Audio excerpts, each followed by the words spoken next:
بسم اللہ الرحمن الرحیم۔ معزز سامعین گرامی، حروف بھی اپنی مرضی کے مالک ہوتے ہیں، کسی پر نچھاور ہو جایا کرتے ہیں اور کسی کی ریاضت کا خیال بھی نہیں رہتا۔ وہ خوش نصیب تخلیقار ہوتے ہیں جن کے لیے حروف معنی و متن کے لیے اپنی تاثیر وقف کر دیتے ہیں۔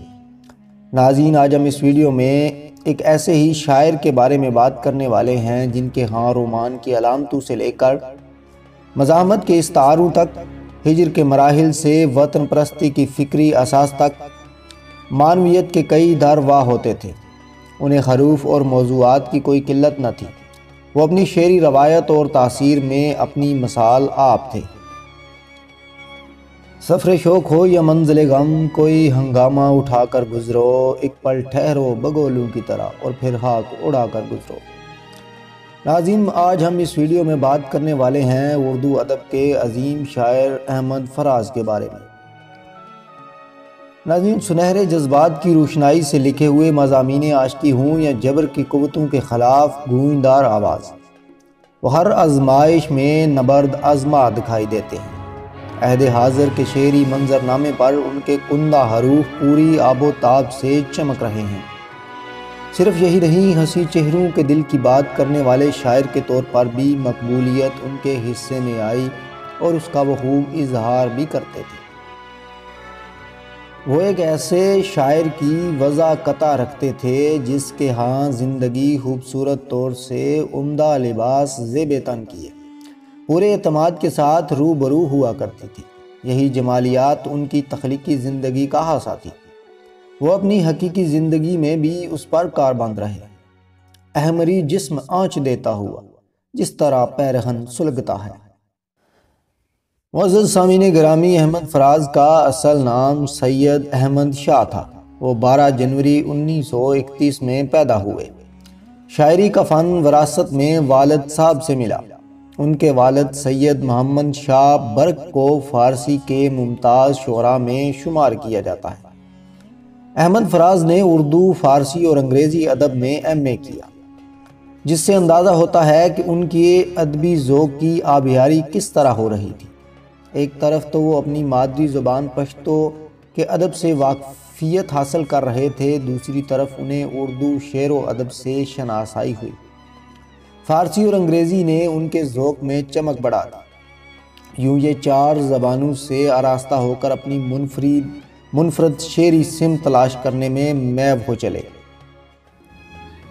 بات یہی تک محدود نہ رہی، حروف کی تفہیم انہیں لکھنے کی طرف لے آئی۔ ابتدائی طور پر ان کی وابستگی ریڈیو پاکستان پشاور مرکز سے ہوئی، جہاں یہ مسودہ نگار تھے۔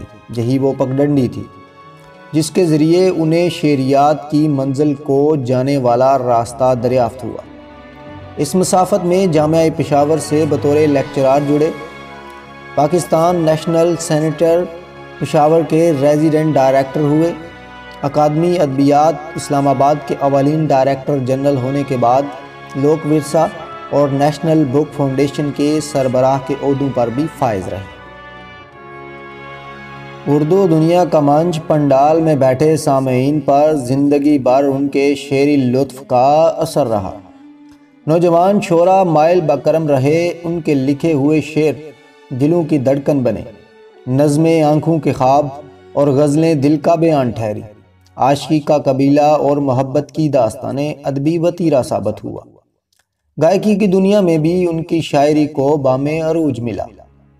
رنجش ہی سہی دل ہی دکھانے کے لیے آ، رنجش ہی سہی دل کو دکھانے کے لیے آ پھر سے مجھے چھوڑ کے جانے کے لیے پھر سے مجھ سے چھوڑ کے جانے کے لیے کس کس کو بتائیں گے جدائی کا سبب ہم، تو مجھ سے خفا ہے تو زمانے کے لیے پشاور میں گزارے ہوئے دنوں میں احمد فراز نے خود کو تلاش کرنے کی ابتدا کی۔ فیض احمد فیض سے متاثر رہے، شاعری کے دھیمے سروں پر رومان کے راگوں میں تعلقات کی تانے بھی لگائیں۔ رومانوی شاعری کے منظرنامے پر خوب چرچا ہوا۔ خود بھی دل بے قرار کے ہاتھوں سے پریشان رہے۔ یہ ان کی ذات کا ایک پہلو تھا، مگر دوسری طرف ان کا فکری پہلو تھا، جس کے تحت انہوں نے سماج کی قیود سے بغاوت کی، آمریت کے خلاف عملی جد و جہد کی۔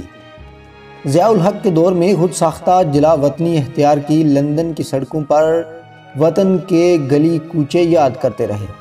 پرویز مشرف کے دور میں ملنے والے سرکاری اعزاز خلال امتیاز کو بھی واپس کر دیا۔ حق بات کہنے میں کبھی پسپائی اختیار نہ کی۔ انہیں ملنے والے دیگر اعزازات میں آدم جی ادبی انعام، کمال فن ایوارڈ، ستارہ امتیاز شامل ہیں۔ جامعہ کراچی نے انہیں پی ایچ ڈی کی اعزازی سند بھی عطا کی تھی۔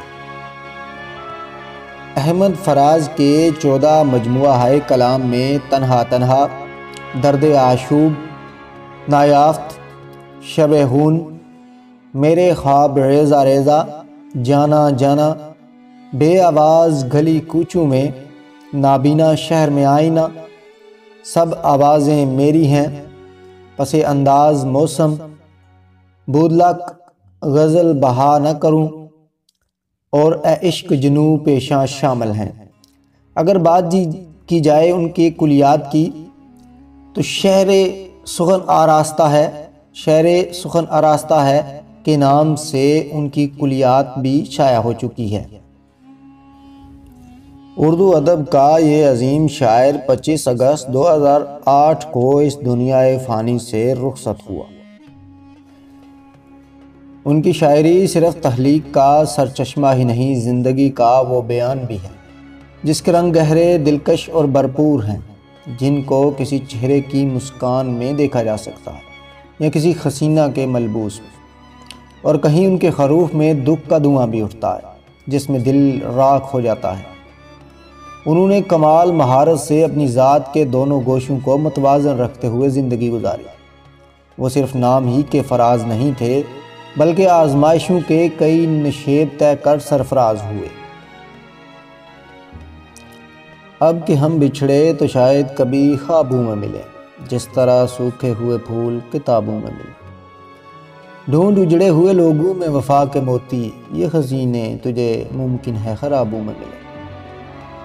غم دنیا بھی غم یار میں شامل کر لو، نشہ بڑھتا ہے شرابیں جو شرابوں میں ملے۔ تو خدا ہے نہ میرا عشق فرشتوں جیسا، دونوں انسان ہیں تو کیوں اتنے حجابوں میں ملے۔ آج ہم دار پہ کھینچے گئے جن باتوں پر، کیا جب کل وہ زمانے کو نصابوں میں ملے۔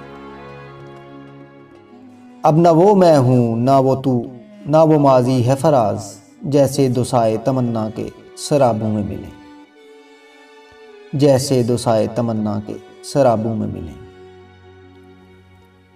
خواب مرتے نہیں، خواب دل ہیں نہ آنکھیں نہ سانسیں کہ جو ریزہ ریزہ ہوئے تو بکھر جائیں گے، جسم کی موت سے یہ بھی مر جائیں گے۔ خواب مرتے نہیں، خواب تو روشنی ہے، نوا ہیں، خوا ہیں، جو کالے پہاڑوں سے رکتے نہیں، ظلم کے دوستوں سے بھی پھکتے نہیں، روشنی اور نوا اور ہوا کے علم، مقتلوں میں پہنچ کر بھی جھکتے نہیں۔ خواب تو خروف ہیں، خواب تو نور ہیں، خواب سکرات ہیں، خواب منصور ہیں۔ ناظرین، آپ کو یہ ہماری ویڈیو کیسی لگی کمنٹ میں ضرور بتائیے گا۔ آپ کو احمد فراز کی شاعری کیسی لگتی ہے یہ بھی بتائیے گا۔ چینل کو ضرور سبسکرائب کریں۔ ویڈیو دیکھنے کا شکریہ۔ اللہ حافظ۔